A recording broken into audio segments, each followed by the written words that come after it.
こんにちは。アホカト農園です。雨が降った後の夕方、蚊がたくさんいます。久しぶりに多肉を取ってみたいと思います。台風6号の後、なんだかもう多肉たちほとんど元気がありません。台風の時に室内にほとんど取り込んだんだけど、その後が良くなかったのよね。台風が過ぎたら外に出したらちょっと法事が入って手入れをしなかった。その間にほとんど蒸れてしまって、いいものからどんどん姿を消してます。まだ片付けも終わってません。この縁側っていうか、ここの分にほったらかしの状態です。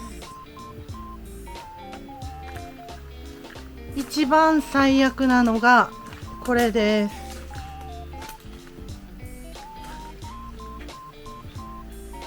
ちょっと名前は忘れてしまったけど、台風の時に何を思ったのか、刺し目をしようと思っていろんなところを切ってしまって、そしたらこの切り口から腐れていきました。もうこの一番太いのが完全にダメになってます。周りに別で植えた切ってないものは大丈夫そう。なんで台風の時に切ってしまったんだろう。後悔してます。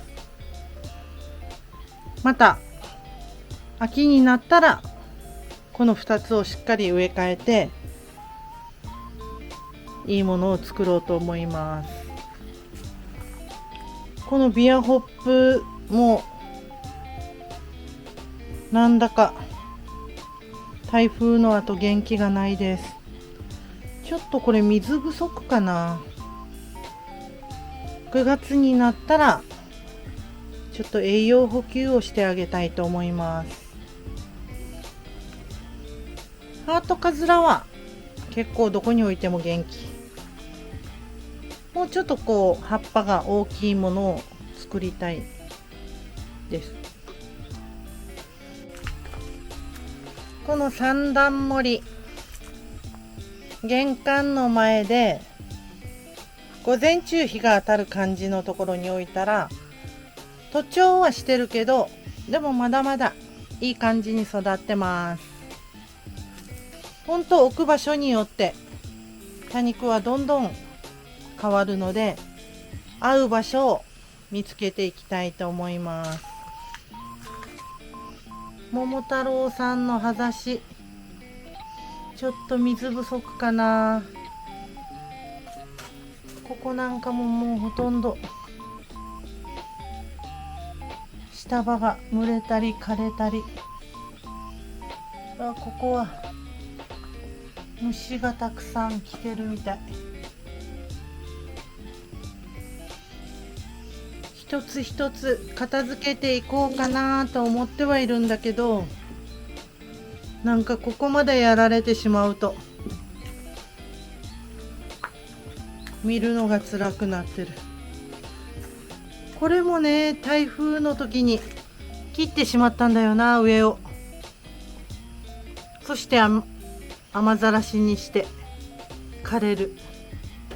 分かっていてなんでやってしまったんだろうっていう感じです。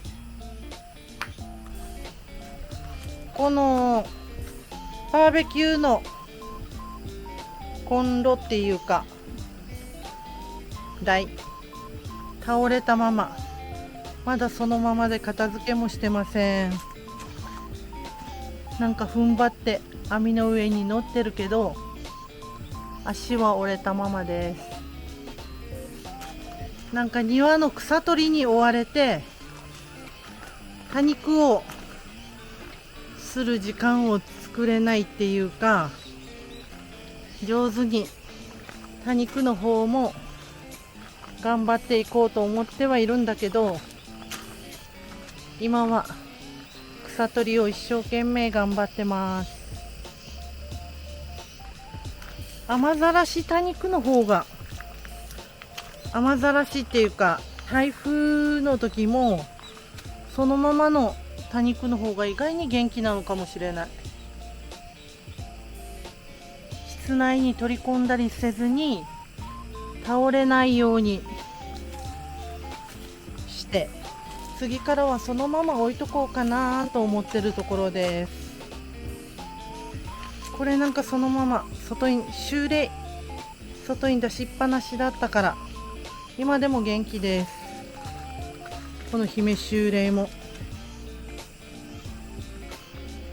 ここね、出しっぱなしなのにみんないい感じです。